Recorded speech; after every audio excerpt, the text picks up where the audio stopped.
नमस्कार। इस online digital platform पर आप सभी का स्वागत। मैं व्याख्याता विपिन कुंतल। आज इस पहली क्लास के अंतर्गत अपन ज्योग्राफी के रीट के सिलेबस की चर्चा करेंगे, इसकी व्याख्या करेंगे। L1 और L2 के लिए ये सिलेबस कहाँ से किस तरीके से लिया गया है, इसकी पूरी अपन चर्चा करेंगे और एक एक यूनिट वाइज आगे इनका अध्ययन अपन करेंगे। जैसे ज्योग्राफी, आप सभी जानते हैं ज्योग्राफी ये अंग्रेजी भाषा का शब्द है। ज्योग्राफी अंग्रेजी भाषा का शब्द है। यह शब्द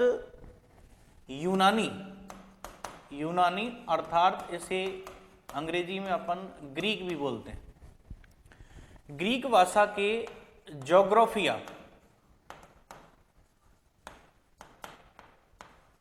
ज्योग्राफिया शब्द से प्रेरित है। तो ज्योग्राफिया जो शब्द है ये तो ग्रीक यूनानी भाषा का हुआ और इसी को आगे अंग्रेजी भाषा में अपन ज्योग्राफी कहते हैं, भूगोल कहते हैं। ये जो ज्योग्राफिया शब्द है ये सबसे पहले एक यूनानी विद्वान जिसका नाम था इरेटोस्थनीज, लगभग 200 ईसा पूर्व में इस इरेटोस्थनीज विद्वान ने यह शब्द सबसे पहले दिया। तो नॉर्मली क्वेश्चन आता है कि इरेटोस्थनीज, आपने कहीं पढ़ा होगा कि फादर ऑफ ज्योग्राफी किसे कहते हैं? इरेटोस्थनीज को कहते हैं, हेकेटियस को कहते हैं। लेकिन आज आप ये समझना कि किसको अपन वास्तविक कहें। तो शब्द की कहीं बात आती है कि शब्द सबसे पहले किसने दिया, तो इरेटोस्थनीज ने दिया। लेकिन इससे भी पहले एक विद्वान हुआ लगभग 500 ईसा पूर्व, और उस विद्वान का नाम था हेकेटियस। इस हेकेटियस विद्वान ने एक ग्रंथ लिखा जिसका नाम था जेस पीरियोड्स, और इस जेस पीरियोड्स ग्रंथ का मतलब था पृथ्वी का वर्णन, पृथ्वी का अध्ययन। और ये पहला ग्रंथ था जिसमें भूगोल को एक क्रमबद्ध तरीके से, सिस्टमेटिक तरीके से इसके अध्ययन की शुरुआत की गई। और यही कारण है कि फादर ऑफ ज्योग्राफी हेकेटियस को कहते हैं। मित्रों, दोनों चीजें थोड़ी सी आपको क्लियर समझनी है। फादर ऑफ ज्योग्राफी इरेटोस्थनीज, हेकेटियस दोनों को कहा जाता है। लेकिन अगर अपन दोनों ही ऑप्शन पेपर में आ जाएं तो अपने को वरीयता जो देनी है वो देनी है हेकेटियस को। हेकेटियस पहला विद्वान था जिसने भूगोल को एक क्रमबद्ध सिस्टमेटिक तरीके से आगे बढ़ाया, इसीलिए अपन हेकेटियस को फादर ऑफ ज्योग्राफी के नाम से जानते हैं। लेकिन कहीं आता है ज्योग्राफी वर्ड किसने दिया, तो सीधा सा उत्तर उसका होगा इरेटोस्थनीज ने दिया। ठीक, आगे देखिए इसी के अंतर्गत जियोग्राफी। जियो का मतलब आप सब जानते हैं भू अर्थात पृथ्वी, और दूसरा शब्द है इसमें ग्राफी का मतलब होता है आलेखी या वर्णन, यानी पृथ्वी का वर्णन, पृथ्वी का अध्ययन भूगोल कहलाता है। अब पृथ्वी का अध्ययन, पृथ्वी मीन्स क्या है? जितने भी हमारे धरातल पर भू स्थलाकृतियां हैं इन सब का अध्ययन करना। और इन सब का अध्ययन अपन करते हैं तो इसे अपन बोलते हैं भौतिक भूगोल। तो आप समझ गए होंगे कि भूगोल की दो मुख्य शाखाएं हैं, नंबर 1 भौतिक भूगोल और दूसरी है मानव भूगोल। ये जो भौतिक भूगोल है इसका मतलब है कि हमारे धरातल पर, भूप्रपटी पर विभिन्न प्रकार के उच्चावच जिन्हें हम 3 कैटेगरी के अंतर्गत रखते हैं, प्रथम श्रेणी, द्वितीय श्रेणी और तृतीय श्रेणी। लेकिन इन सब का अध्ययन करना, इन सभी भू स्थलाकृतियों का अध्ययन करना, सभी उच्चावचों का अध्ययन करना, वो भौतिक भूगोल के अंतर्गत आता है। कालांतर में धीरे धीरे जब हमने भूगोल के अध्ययन में इन चीजों को पढ़ा तो भूगोल के अध्ययन करने वालों पर यह आरोप लगा कि ये जो भूगोल का अध्ययन है ये मानव केंद्रित नहीं है। क्योंकि जनरली अपन अध्ययन क्या करते हैं कि जिस फैक्ट का, जिस तत्व पदार्थ का मानव के ऊपर प्रभाव पड़ता है हम उसका अध्ययन करते हैं, उसे कहते हैं मानव केंद्रित अध्ययन। तो जब मानव केंद्रित अध्ययन की इसमें शुरुआत हुई तो 19वीं शताब्दी में बहुत सारे विद्वानों ने इसे मानव केंद्रित बना दिया, अर्थात ऐसी भूस्थलाकृतियां, ऐसे तत्व जिनका मानव के ऊपर डायरेक्ट प्रभाव पड़ता है, उसमें हम मानव भूगोल की शाखा के रूप में उसमें अगली चीज मान करके चलते हैं। तो 19वीं शताब्दी में दूसरी शाखा बनी जिसे अपन कहते हैं मानव भूगोल। मानव भूगोल का मतलब यह निकला कि जो भी भूस्थलाकृतियां हैं, अर्थात प्रकृति, भूस्थलाकृतियां और मानव, इन दोनों के बीच में जो अंतःक्रिया होती है, उस अंतःक्रिया का अध्ययन ही कहलाता है मानव भूगोल। ये बहुत सामान्य सी बात है। ये मानव भूगोल का जो जन्मदाता है वो अपन कहते हैं रेडजेल को, फ्रेडरिक रेडजेल। ये जर्मन भूगोलवेत्ता था। इसने एंथ्रोपोज्योग्राफी एक पुस्तक लिखी और वो पहली मानव भूगोल की पुस्तक मानी जाती है। इसी वजह से मानव भूगोल का पिता रेडजेल को कहा जाता है। अच्छा, ये दो सामान्य बातें हुई कि भौतिक भूगोल, मानव भूगोल, ये भूगोल की दो शाखाएं हैं। दूसरी चीज आलेखी वर्णन करना, यानी पृथ्वी का अपन वर्णन कर रहे हैं तो किसका वर्णन कर रहे हैं ये तो अपने को पता चल गया, लेकिन वर्णन, अध्ययन, आलेखन कैसे करना है तो इसकी भी दो विधाएं हैं। दो विधाएं कहें, उपागम कहें या क्षेत्र अपन कहें, मतलब ये अध्ययन किस प्रकार से किया जाना चाहिए। तो एक होता है क्रमबद्ध अध्ययन और एक होता है प्रादेशिक अध्ययन। प्रादेशिक अध्ययन, क्रमबद्ध अध्ययन का मतलब होता है कि संपूर्ण पृथ्वी के तत्व पदार्थ जो भी भूस्वरूप हैं उनको एक इकाई मान करके जब इसका अध्ययन करते हैं तो इसे अपन कहते हैं क्रमबद्ध अध्ययन। जबकि अलग अलग यूनिट वाइज प्रादेशिक तौर पर जब इनका अध्ययन किया जाता है वो कहलाता है प्रादेशिक अध्ययन। मतलब क्या है, जैसे मृदा, वनस्पति जो भी हैं इनका अध्ययन, अगर मैं कहूं मृदा का अध्ययन तो ये संपूर्ण पृथ्वी के रूप में किया जाएगा। संपूर्ण धरातल पर जितनी भी मृदाएं मिलती हैं उन सब का अध्ययन किया जाएगा। ये एक क्रमबद्ध अध्ययन कहलाएगा। लेकिन इसी को अपन मैं कहूं कि राजस्थान की मृदा या भारत की मृदा, तो ये पर्टिकुलर प्रादेशिक अध्ययन के अंतर्गत आएगा। तो किसी एक इकाई मान करके हम संपूर्ण पृथ्वी के रूप में उसका अध्ययन करते हैं तो वो क्रमबद्ध अध्ययन हो जाता है। और जब उसी यूनिट को अपन प्रदेश के आधार पर उसका वर्णन करते हैं तो वो प्रादेशिक भूगोल के अंतर्गत आता है। आरएस जो सिलेबस है ये रिवाइज हो चुका है। इससे पहले कई सारे टॉपिक इसमें ऐसे होते थे।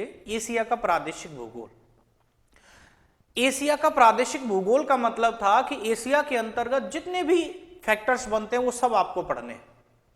वो लगभग चीजें प्रादेशिक भूगोल के तौर पर वो चीजें सिलेबस से धीरे धीरे कम हो गई हैं, तो ये अपने लिए एक सुविधा होती है। क्रमबद्ध भूगोल के अंतर्गत अपन जो बात करते हैं वो एक यूनिट की चर्चा करते हैं, संपूर्ण पृथ्वी के रूप में करते हैं, और जब इससे धरातल पर किसी एक क्षेत्र से जोड़ देते हैं तो वो प्रादेशिक भूगोल कहलाता है। इस क्रमबद्ध अध्ययन का जो प्रणेता था वो था Alexander von Humboldt. Alexander von Humboldt German विद्वान था। जबकि इस प्रादेशिक अध्ययन का प्रणेता माना जाता है कार्ल रेटर। ये भी जर्मन भूगोलवेत्ता था, लगभग समकालीन थे।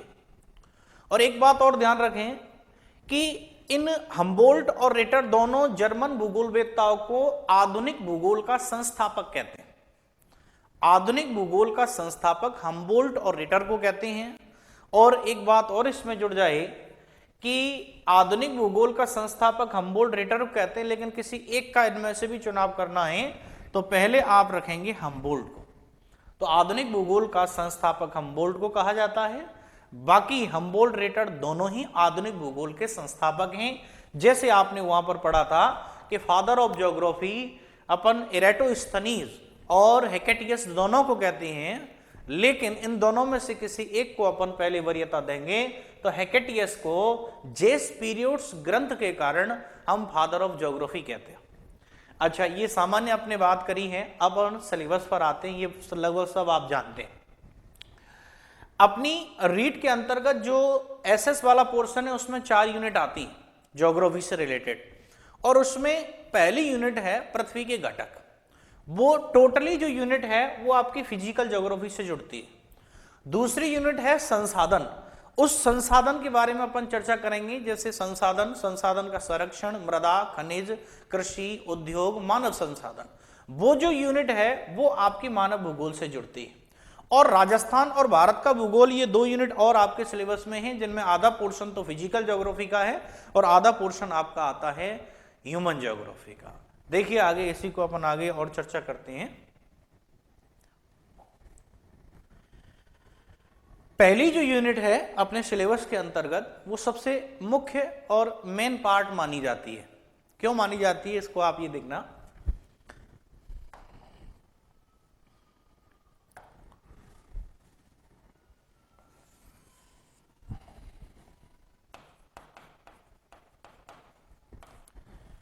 हमारी पृथ्वी एक ग्रह है, सब आप जानते हैं।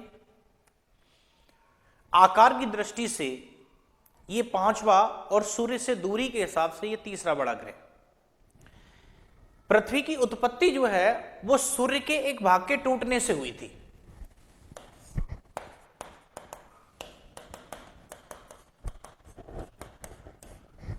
आज से लगभग 10 अरब वर्ष पूर्व सौर मंडल यानी सौर परिवार की उत्पत्ति मानी जाती है, और इससे भी पहले 14 अरब वर्ष पूर्व पूरे ब्रह्मांड की उत्पत्ति मानी जाती है। ब्रह्मांड में एक सौर मंडल, सौर परिवार है। इस सौर परिवार का एक सदस्य है पृथ्वी। तो इसी सूर्य के एक भाग के टूटने से, और वो भी आज से लगभग 4.6 अरब वर्ष पूर्व, हमारी पृथ्वी की उत्पत्ति मानी जाती है। और इस पृथ्वी पर जब हमारी अलग अलग इसके घटक बने, तो इसी घटकों में एक जैव मंडल, अभी अपन चर्चा इसकी करेंगे, तो उसमें जीवन का प्रारंभ हुआ। तो आज से लगभग 3.8 अरब वर्ष पहले पृथ्वी पर जीवन का प्रारंभ माना जाता है। ये साधारण बातें हैं। जैसे कॉमनली आपसे कोई पूछता है कि हमारी पृथ्वी की आयु कितनी है, तो पृथ्वी आज से लगभग 4.6 अरब वर्ष पहले बनी, अर्थात 460 करोड़ वर्ष इसकी आयु है, या 4.6 अरब वर्ष इसकी आयु है। जैसे देखिए आगे कि पृथ्वी सूर्य के एक भाग के टूटने से बनी। तो पहले जो सूर्य का एक भाग टूटा था वो गैस के धधकते हुए गैस के गोले के समान था, बहुत तप्त अवस्था में था, गर्म अवस्था में था। धीरे धीरे ये ठंडी हुई, जिससे अपन कहते हैं इसका शीतलन हुआ, ये ठंडी हुई। और जब ये ठंडी हुई तो स्वाभाविक क्रिया है कि जब ठंडा कोई भाग होगा तो ऊपर सतह से ये सबसे पहले ठंडी होगी और आंतरिक भाग में ये धीरे धीरे ठंडी होगी। तो सतह जब इसकी ठंडी हुई तो इसकी सतह पर कुछ भाग तो ऊपर की ओर उठ गए और कुछ भाग जो है वो गर्त की तरह नीचे की ओर बैठ गए, अर्थात कहीं तो उत्थान हो गया और कहीं दशान हो गया। ये संकुचन और प्रसरण इस प्रकार से हुआ। मतलब क्या निकला कि हमारी पृथ्वी का जो ऊपरी खोल है, जैसे संतरा नारंगी का ऊपरा जो कवर होता है, इसे कह सकते हैं अपन छिलका होता है, बस इसी तरीके से हमारी पृथ्वी के ऊपर का जो आवरण है इसे अपन क्रस्ट या भूपर्पटी कहते हैं। क्रस्ट या भूपर्पटी कहते हैं। अब इस क्रस्ट भूपर्पटी पर कुछ भाग तो ऊपर की ओर उठ गए थे और कुछ भाग नीचे की ओर धंस गए थे। जो ऊपर की ओर उठा हुआ भाग होता है उसे अपन कहते हैं अपनति, अपनति, और जो नीचे की ओर धसा हुआ भाग होता है उसे अपन बोलते हैं अविनति।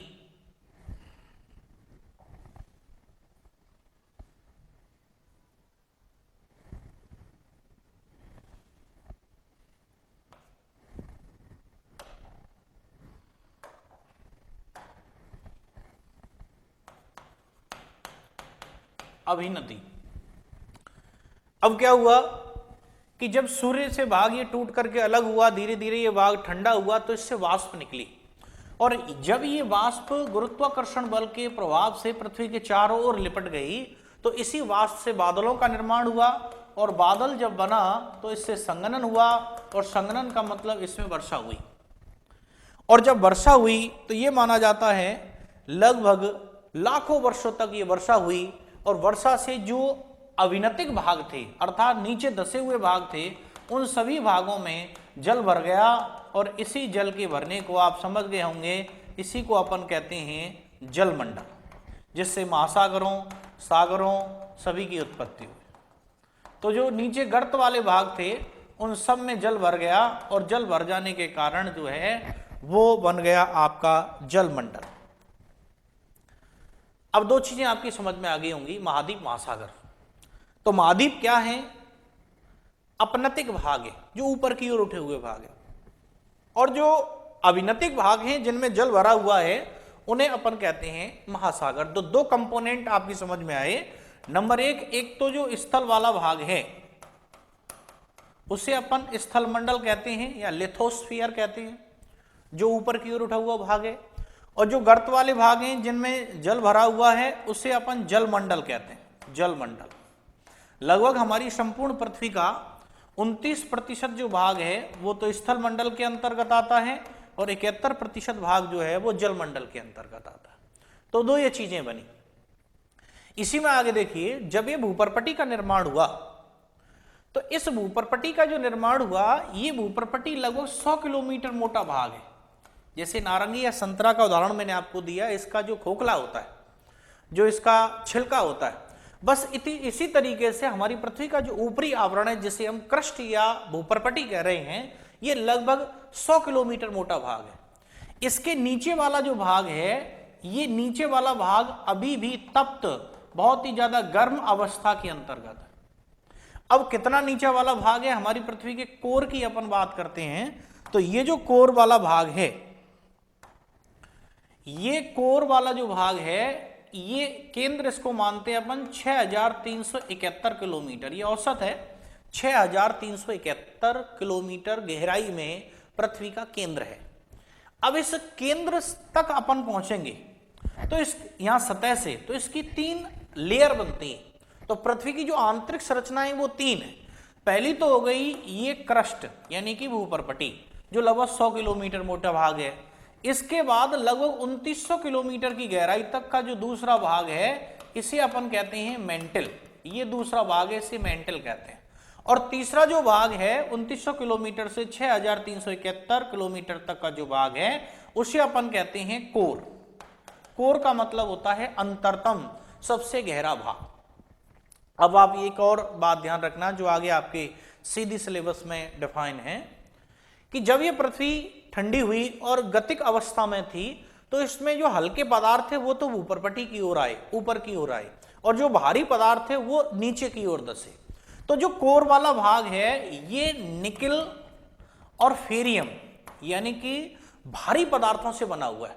तो पृथ्वी का जो कोर वाला भाग है निकिल फेरियम जैसे भारी पदार्थों से बना हुआ है। और दूसरी महत्वपूर्ण बात, इनमें चुंबकीय गुण मिलता है। आगे आप जब इसकी पर्टिकुलर तैयारी करेंगे तो उसमें बहुत सारी चीजें और आती हैं कि इस कोर की अपन बात करें तो इसका आंतरिक जो भाग है वो तो है ठोस, और इस ऊपरी कोर की अपन बात करते हैं तो ये है तरल। और जब ये ऊपरी कोर तरल है और निकिल फेरियम है तो ये एक डायनामो की तरह कार्य करते हैं। और जब ये डायनामो की तरह कार्य करते हैं तो बस इसी से चुंबकीय गुण उत्पन्न होता है, और जो सतह पर चुंबकीय गुण उत्पन्न होता है इसी को अपन बोलते हैं गुरुत्व बल या गुरुत्वाकर्षण बल। सिस्टमेटिक तरीके से ध्यान रखें कि पृथ्वी के आंतरिक भाग में निकिल फेरियम है, इससे चुंबकीय गुण उत्पन्न होता है, और जब ये चुंबकीय गुण उत्पन्न होता है तो सतह पर इसे गुरुत्व बल कहते हैं। और इसी गुरुत्व बल के कारण ही ये जब ये पृथ्वी ठंडी हुई तो वाष्प इसके चारों ओर लिपट गई, और वाष्प के साथ साथ विभिन्न प्रकार की गैसें, धूल कण, ये सब इसके चारों ओर इकट्ठे हुए। बस इसी से तीसरा ये कंपोनेंट बना जिसे अपन कहते हैं वायुमंडल। वायुमंडल जो है वो पृथ्वी के चारों ओर वायु का आवरण है जिसमें विभिन्न प्रकार की गैसें, जलवाष्प और धूल कण मिलते हैं। एक चीज आप इसमें और ध्यान रखें, ये वायुमंडल कहां तक है, कितनी ऊंचाई तक है। तो अगर आपसे ये पूछा जाता है तो बहुत सारे उत्तर आप इसमें दे सकते हैं। ये जो वायुमंडल है सतह से 1000 किलोमीटर की ऊंचाई तक है। दूसरा उत्तर आपका हो सकता है ये 10,000 किलोमीटर की ऊंचाई तक है। तीसरा उत्तर हो सकता है आपका ये 70,000 किलोमीटर की ऊंचाई तक है। लेकिन मित्रों इसका सही आंसर है कि सतह से जहां गुरुत्वाकर्षण बल है, जितनी ऊंचाई पर अपन चलेंगे जहां तक गुरुत्वाकर्षण मिलता है वहां तक वायुमंडल का विस्तार है। ये हम जानते हैं कि सतह से जैसे जैसे ऊंचाई की ओर चलते हैं तो ये गुरुत्वाकर्षण बल क्षीण होता चला जाता है, और जैसे ही ये क्षीण या कम होता चला जाता है, जो वायुमंडल की सघनता है स्वतः ही अपने आप कम होती चली जाती है। तो सही उत्तर वायुमंडल का विस्तार कहां तक है? जहां तक पृथ्वी का गुरुत्वाकर्षण बल है, और ये गुरुत्वाकर्षण बल मुख्य रूप से क्षोभमंडल तक सीमित है। अर्थात जो वायुमंडल की सघनता है वो मुख्यतः तो क्षोभमंडल में ही मिलती है, लेकिन मूलतः ये 1000 किलोमीटर तक इसका विस्तार माना जाता है। और इससे ऊपर चलें, भले ही इसके एटम्स मिलते हों, अलग अलग भागों में ये बटे हुए मिलते हों गैसों के, लेकिन ये 10,000 किलोमीटर तक भी मानते हैं। और कई सारे रिसर्च हुए जिनमें से एक स्टॉयलर विद्वान हुआ जिसने पृथ्वी के गुरुत्वाकर्षण बल का प्रभाव 70,000 किलोमीटर की ऊंचाई तक माना। तो यहां 70,000 किलोमीटर की ऊंचाई तक भी वायुमंडल का विस्तार माना जाता है।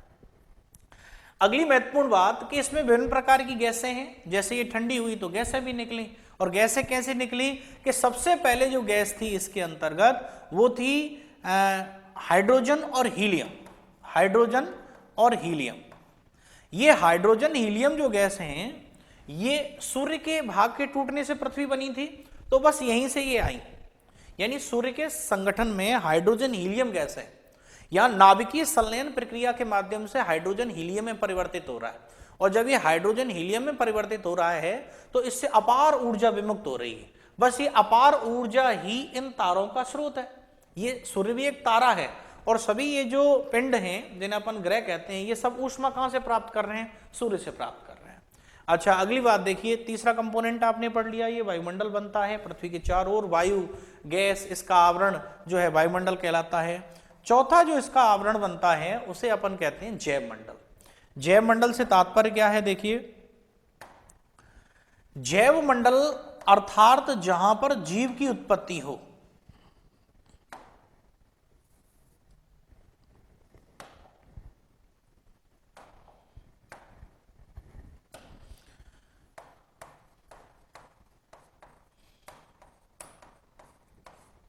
जहां जीव की उत्पत्ति हो। स्थलमंडल, जलमंडल, वायुमंडल का जो मिश्रित भाग कहा जा सकता है, जहां इतनी ऑक्सीजन मिले कि एक सूक्ष्म जीव से लेकर के विशालकाय पशु पक्षी इत्यादि वो सब पनपे, अपना जीवन विकसित कर सकें, तो बस उसी को अपन जैव मंडल कहते हैं। अब ये जैव मंडल है कहां पर? तो देखिए इसको आप, ये जैव मंडल मान लीजिए इस तरीके से ये भाग हैं। ये ऊंचा उठा हुआ भाग है जिसे अपन महाद्वीप कह सकते हैं, और इसमें जल भरा हुआ है जिसे अपन महासागर कहते हैं। अब यहां सतह से, इस सतह से लेकर के ऊंचाई की ओर चलेंगे तो लगभग 15 से 20 किलोमीटर तक ऊंचाई तक ये जैव मंडल मिलता है।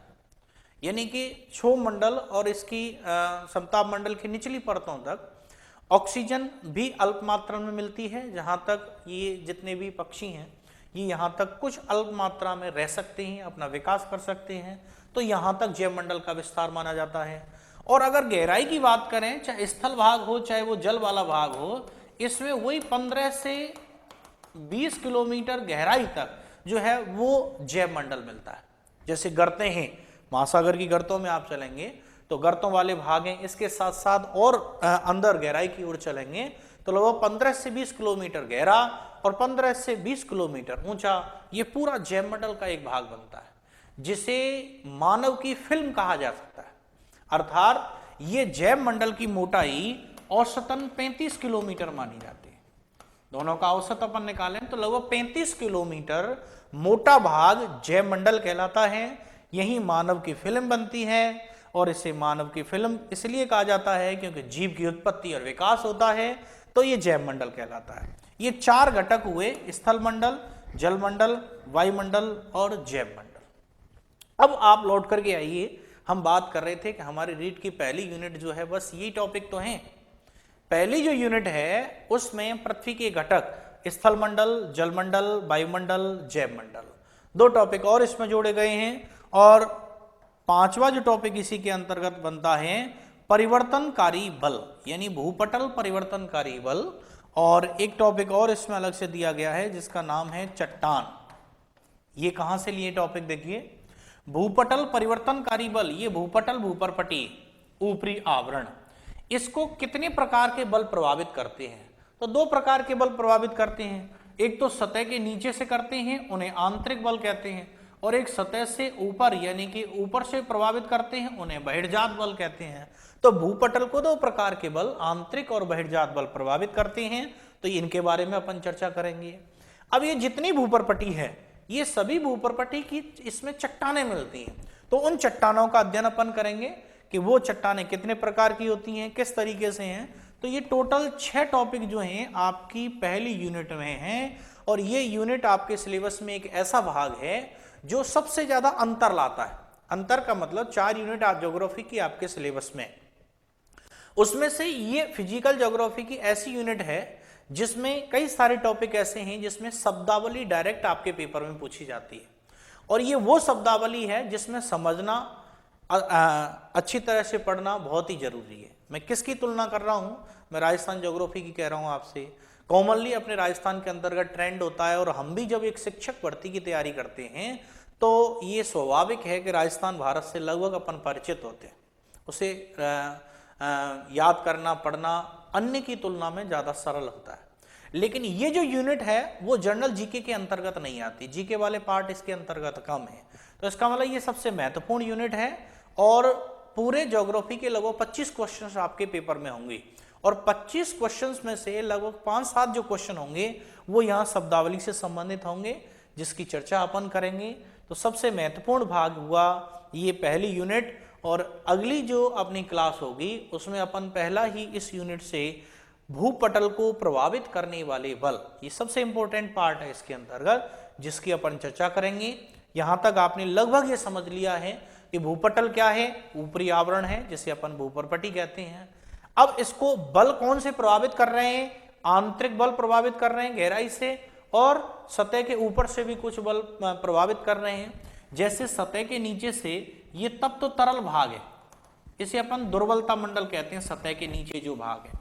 अब ये दुर्बलता मंडल वाले भाग से ही तप्त चट्टानों का पिघला हुआ भाग जब भूपरपटी को तोड़ करके सतह के ऊपर आता है तो विभिन्न प्रकार की स्थलाकृतियां बना देता है, और स्थलाकृतियों के साथ साथ ये धरातल को एक नया आयाम देता है, नया स्वरूप देता है। और जब ये नया स्वरूप दे देता है तो बस इसके अपोजिट बहिर्जात बल काम करने लग जाते हैं। ये बहिर्जात जितने भी बल हैं, बहिर्जात का मतलब है बाहर से, यानी कि जैसे नदियां बह रही हैं, पवन है, सागरीय लहरें हैं, हिमानियां हैं, ये 5 जो बहिर्जात बल हैं ये सतह के ऊपर से कार्य करते हैं। आंतरिक बलों के द्वारा जो स्थलाकृतियां बनाई जाती हैं उन सभी स्थलाकृतियों को काट छांट करके समतल करने का कार्य करते हैं, और ये प्रोसेस चलती रहती है। आंतरिक बल भूपरपटी को उबड़ खाबड़ कर देते हैं, अलग अलग स्थलाकृतियों का निर्माण कर देते हैं। बहिर्जात बल उनको काट छांट करके धरातल को समतल करने का कार्य करते हैं। बस इसी तरीके से ये प्रोसेस चलती है, और इसी प्रोसेस को अपन कहते हैं जियोमॉर्फिक प्रोसेस, यानी भू आकृति की प्रक्रियाएं। और इसी टॉपिक का अपन अध्ययन अगली क्लास के अंतर्गत करेंगे। बहुत बहुत धन्यवाद, थैंक यू।